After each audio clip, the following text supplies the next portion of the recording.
You know that person who has it all together, who is successful by all external standards, and who is masterful in navigating their job or their family life or both. That person who is always perfect. That person is in trouble. How do I know? I've been that person.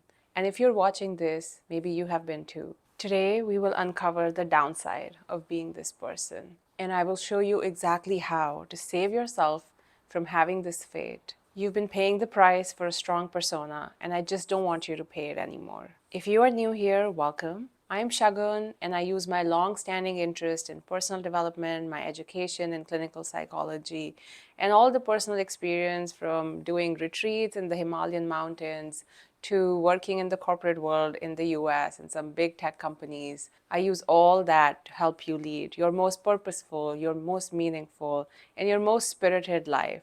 Let's begin and start with some basics. What is the persona? The persona is the mask we wear for the world and for ourselves.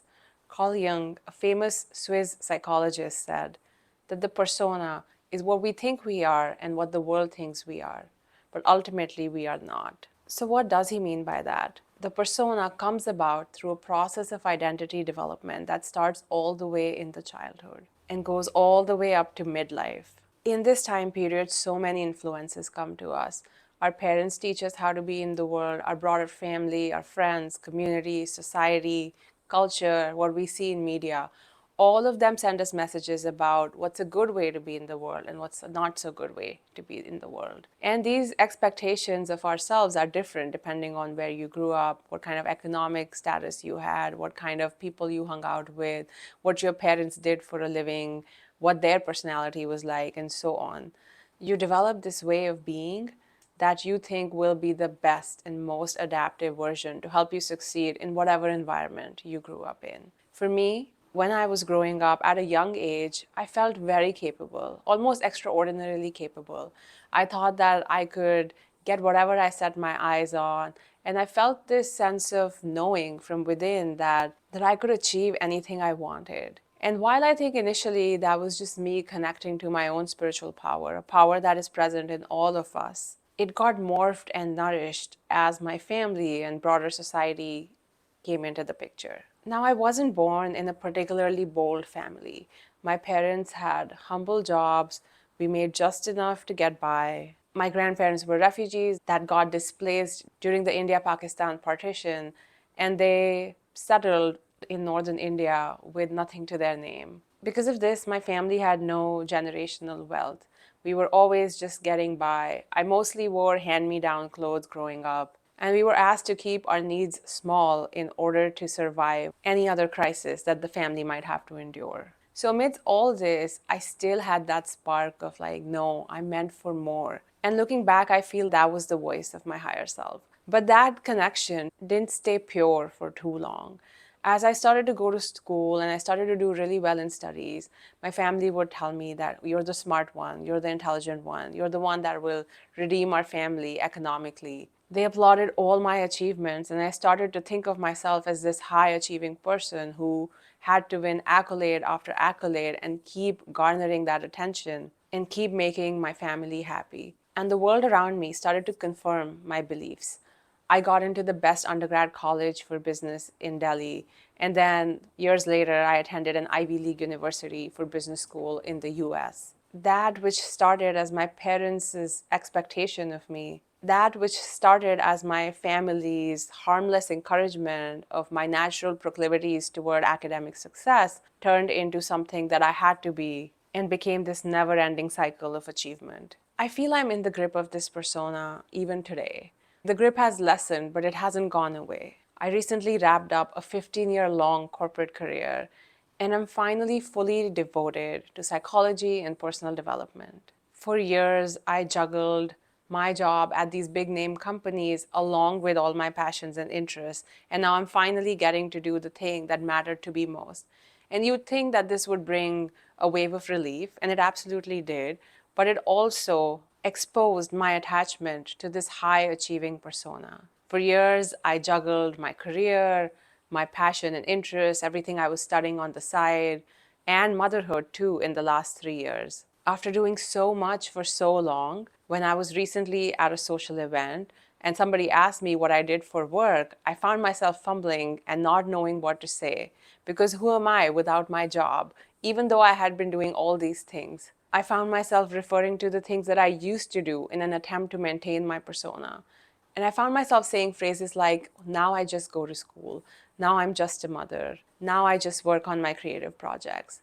All these ways of diminishing my own passions and successes only because they didn't fit in with the persona that I had come to think of me for so many years. I actually felt pretty sad after this event because I've been doing personal work for a long time, and it showed me that I still have a long way to go. I think the downside of a strong persona, where the world sees you as one way for so many years, is that you have an equally strong shadow. Now, what is the shadow? While persona is the mask we wear for the world because it brings us safety, security, belongingness, others' approval, shadow is everything we push behind in order to sustain that mask.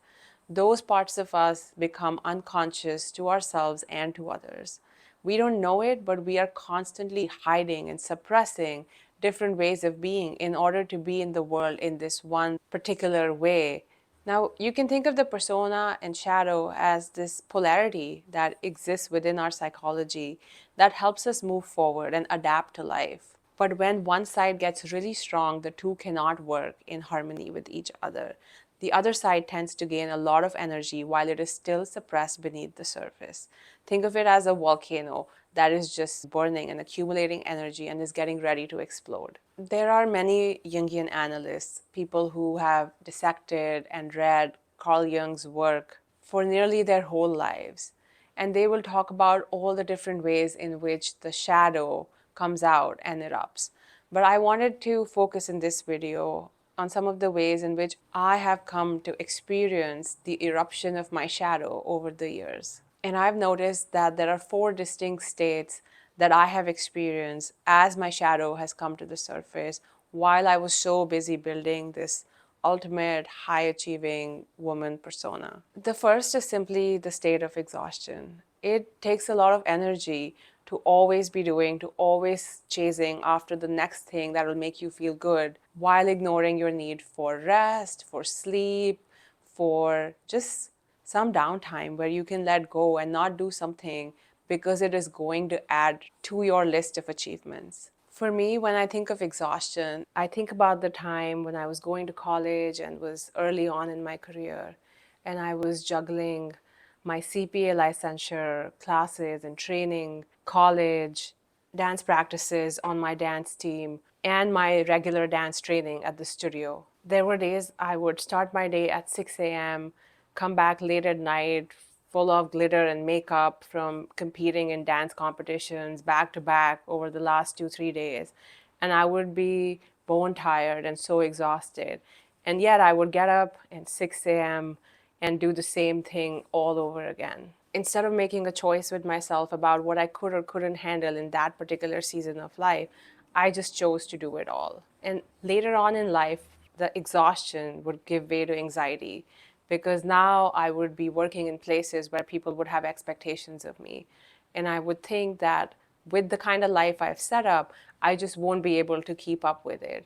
And I kept up with it a lot longer than you'd think. But for a lot of this time, I would keep thinking that I'm an imposter and I would be found out. And then this perfect persona that I had built of, yes, I have all these interests that I nourish while also doing well at work and studies, that would collapse. The third form of expression, which I didn't experience a ton of personally, but I did sometimes, looks a lot like depression. It is that feeling of hopelessness where you've tried and strived so hard to build a life that you think would give you what you wanted and what you deserve. And instead, it is totally unfulfilling and it does not bring you joy. You hate living the life that you have built. And it creates this sense of hopelessness, sadness, almost depression like state that can look a lot like burnout. The fourth way in which the volcano of the shadow might erupt is through addiction. And this is probably the strongest way the shadow shows itself. And now I haven't struggled with addiction in the traditional sense, but I do understand that ultimately addiction is about the shadow's way of asserting control. You have a very, very controlled persona, a very specific way in which you present to the world. And the shadow tells you, no, you actually have control over nothing. I, the shadow, control you. Jung regarded all addictions as this low level cry for wholeness. In fact, he came up with the phrase spiritus contra spiritum, which means that addictions are about spirit, alcohol against spirit, your soul, because it is fundamentally the shadow desiring to express itself so you can feel whole and united with the consciousness that all of us are made of. Jung's ideas have actually said to influence Bill Wilson, who was one of the co-founders of Alcoholics Anonymous, AA. You know, I was reading Elizabeth Gilbert's most recent book, All the Way to the River, recently, and I thought that there's a good quote in there that I should pull out to explain how oblivious we can be to our own shadow. This book is a tell-all memoir where Gilbert talks about her partner Raya's addiction that was simmering beneath the surface of her otherwise very strong and very bold personality. She says that Raya was the kind of person who would walk into the room, instantly pull it together, light it up. She was strong, confident, she had no trouble setting boundaries. She almost always seemed to command control. But beneath the surface, she was struggling with a lot of pain of past trauma that she could never fully confront. And she never really got to let her shadow self come out, which is why her addiction got so bad and ultimately led to her death. Elizabeth Gilbert was reading her journals after she passed away, and this quote is from page 141 of her book. I'm going to read it now. She says, "Reading Raya's journals today and comparing her secret pain with the mighty persona she presented in public, I can see that she did not wish to admit powerlessness to anyone, not even to the God of her own understanding, however and whatever that may have been." So it is by suppressing our shadow that we give it so much power, and then it disrupts our life completely. And Gilbert is no stranger to this herself. The book also talks about her own struggles with love and sex addiction,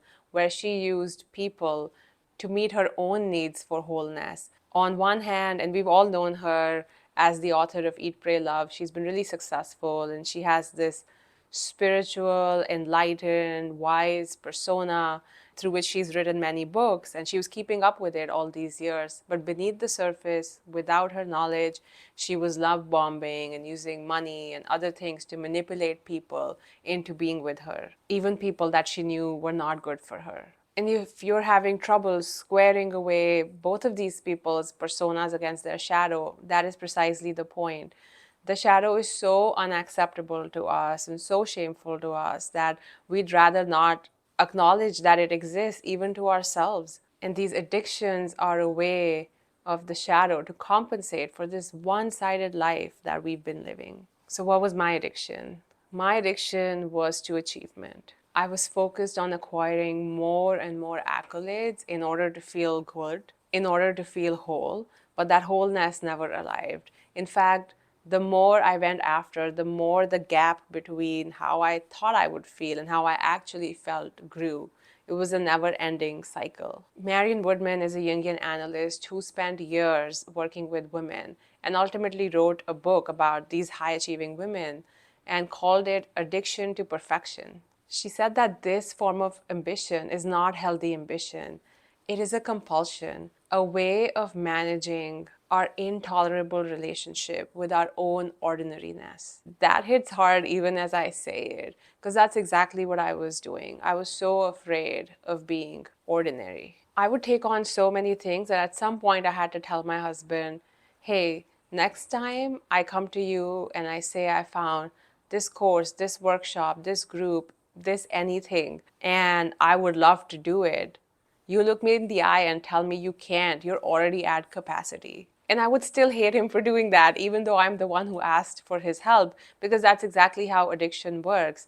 You think that the next hit would be better and will be the final key to feeling whole, but that wholeness needs to come from within. I would always tell him this story of like why this thing is different, but it never was. So now that you know that these are the different ways in which our shadow can erupt, and again, these are examples from my own life, my own personal experience, maybe you can relate to it too. we come to the bigger question, which is how do we release the steam of this built up shadow and start to soften our edges so these things don't happen to us? I think it all starts with admitting these shadow qualities and traits to ourselves. I cannot tell you how much of a release I feel every time I journal and I'm able to pinpoint exactly what it is that has been in my shadow, what got triggered in me, how am I really feeling?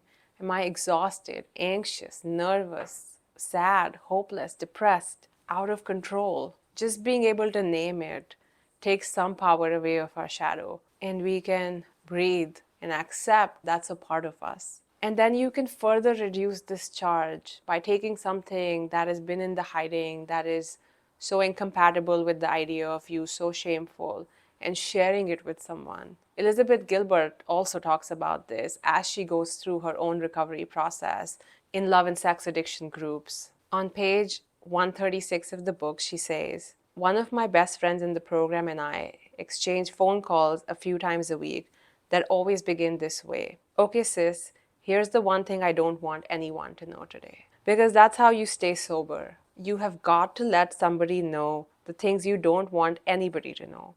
Otherwise, your shadow self will keep running the show from the darkest corners of your mind, growing ever stronger in the darkness, poised for any opportunity to strike and take you down once more and perhaps forever this time. I've definitely experienced this, and I hope you have too, when there's this something you've been harboring inside for a long time and you become aware of it and you share it with a dear friend, somebody who will hold even the worst ideas about you in compassion momentarily, can alone lessen the charge of your shadow. I think Gilbert took this a step even further. By attending these groups as a public figure, and she talks about this in the book, she was well aware that this would completely damage the public image that she had built for years and years and years.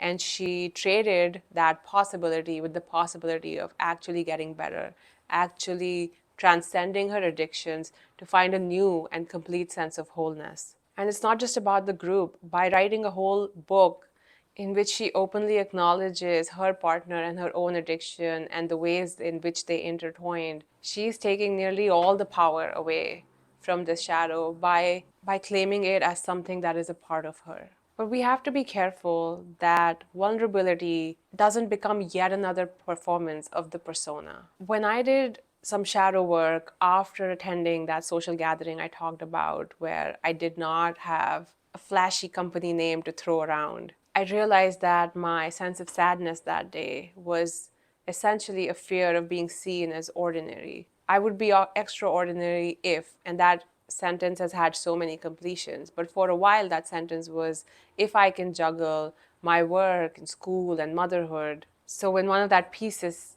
went away, I was understandably afraid of no longer being extraordinary, of being just like everybody else. And as I was writing this to speak out loud in front of the camera, I was like, oh wow, should I really say this? That will make me sound like an absolute jerk. And this precisely is the sneaky act of the ego, where it takes our attempt to release our shadow and replaces it with something that actually builds up our persona even further. Our ego is like, hold on, don't reveal that, but if you're revealing that, let me make something out of it. This is actually the criticism of Elizabeth Gilbert's book, too. People are saying that she's spending so much time explaining herself and telling the audience what to think to control other people's impression of her, even as she reveals the darkest of things. And I can totally see that. Our ego does not like us to step outside the bounds of the persona, and whenever we do that, it will use every tactic to make sure that we still remain loved and respected and admired the way we've always wanted to. But really, we have to be okay with people thinking the worst of us if we have to release ourselves from the grip of the shadow. Because if the source of our power is our higher self, then what do we really have to worry about? I am just as ordinary or just as extraordinary than everyone else. We are all the same. If I had to crystallize this process of doing shadow work into a little phrase that you can remember, that I can remember, because for me too, this work has been ongoing, I would say, and I hope this was clear from my own example and the examples I read from the book, that it is know it, name it, claim it. First, we have to become aware because shadow has been lurking underneath the surface. Then we had to name what it is that is in our shadow, because the shadow can just sometimes show up as amorphous feelings or triggers, and we don't even know what is living there. And finally, after we've named it, we have to own it as part of ourselves. We can't discard it like trash. This is our trash. And as with any pile of trash, sometimes there are hidden gems in the shadow. And by discarding this side of us entirely, we don't have access to those gems. So let this be your invitation to take and embrace your shadow, no matter what you find there, and to stop paying the price of this carefully crafted image that you have built over the years. It will be the best inner work you've ever done. That's where I'll wrap up today, and I'll see you for the next video.